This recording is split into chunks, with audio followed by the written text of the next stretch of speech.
What's up, everybody? Doug here with Leaving the Dream. I only had a few minutes, but I wanted to do a quick rundown of this Yuk Ching Ma case. Can you imagine how busy Kenji Price's office is right now? Between the Mike Miskey trial, which comes along every 50 years or so. I mean, it's a huge case.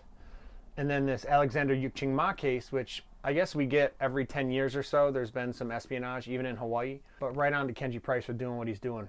You guys are making things happen. So if you don't understand this case, let me just give you a quick breakdown. I got some notes that I took. I have like 3 or 4 references that I'll leave in the description below with links to the original sources. Make sure you go check those out. You got this guy named Alexander Yuk Ching Ma. He's 67 years old. He was born in Hong Kong in 1952. And then he moved to Hawaii in 1968. And he attended and graduated from Manoa. About 14 years later, he got hired by the CIA. He maintained a top secret clearance until 1989, about 7 years before he moved to Shanghai. And then in March of 2001, this guy meets with officials from the PRC, the People's Republic of China. He basically discussed secrets, trade secrets with them. Things like how we conceal our communication from the Chinese government, stuff that actually keeps people safe and protects U.S. agents. He discussed those details with them. That was for about 3 days in 2001. And someone in that meeting recorded that meeting secretly. These were real PRC officials. These weren't undercover people. And somebody recorded it, probably for collateral, probably so that they could have something over him in the future, but he had no idea and it got recorded.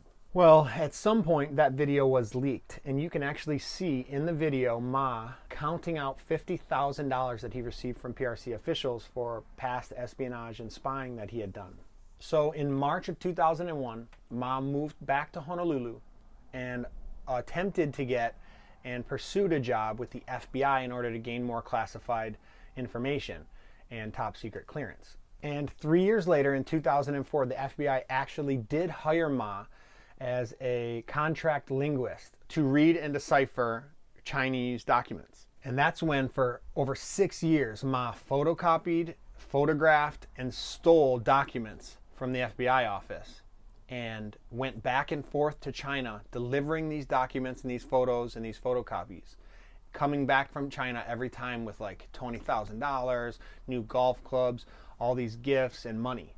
But that's when in 2019, Ma met with an undercover federal agent with the FBI who he thought was a PRC official, and they discussed his espionage. That's when the undercover officer gave him $2,000 as a thank you for the prior espionage that he had provided. Ma offered to give more information and to work for the People's Republic of China once again as an operative. That's when Ma stated to the undercover, "I want the motherland to succeed."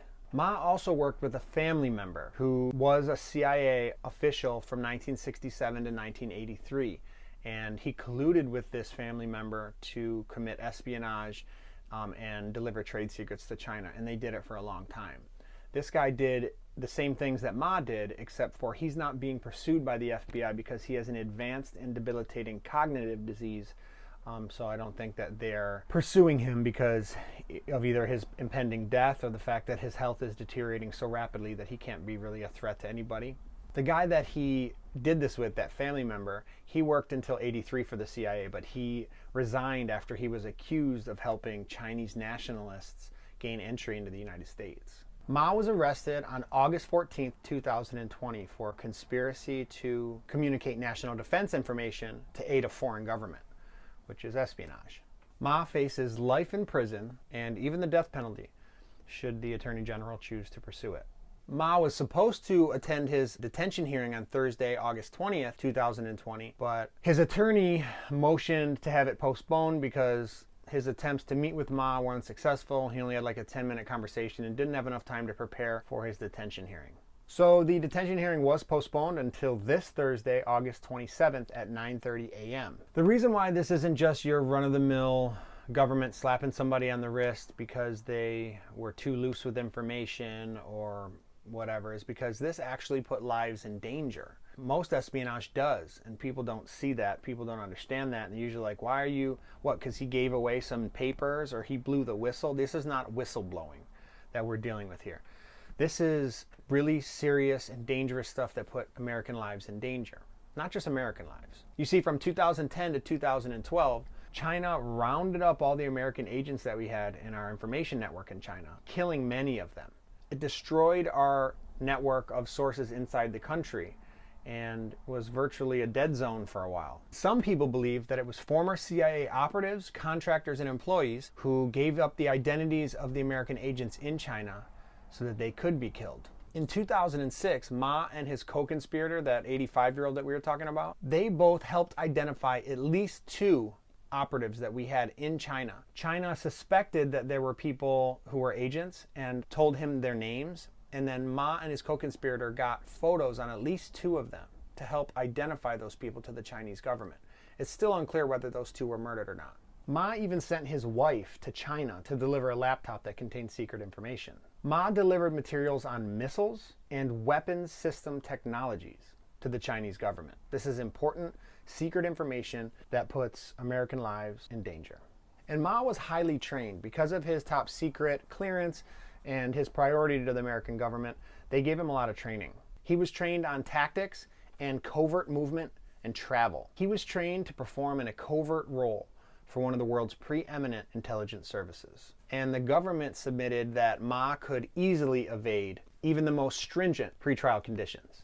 The CIA used to have an office in the Federal Building in Honolulu, but they closed it after the 2010 debacle involving Ronald Rewald. That's its own can of worms if you want to look into it. I did leave a link in the description. So hopefully this kind of explains some things as to why this is important and why we should be paying attention to it. It's a pretty crazy story. So this is going to develop too. It seems like Hawaii is cleaning house right now. They're finding out a lot of these problems, and Kenji Price is really doing his job. So right on to Kenji Price and his team for cleaning house. This seems like really important stuff that they're doing, so I'm a fan. So make sure you guys go show Kenji Price some love. I just want to say thank you guys for tuning in. I appreciate all the support that I've been getting on the videos. Hopefully I can bring some value to you guys. Let me know what cases you want me to look into, and I'll try to do that. This was a requested video, so I wanted to get that one out there. And if you got anything else you want me to look into, please let me know. Thank you guys. Aloha.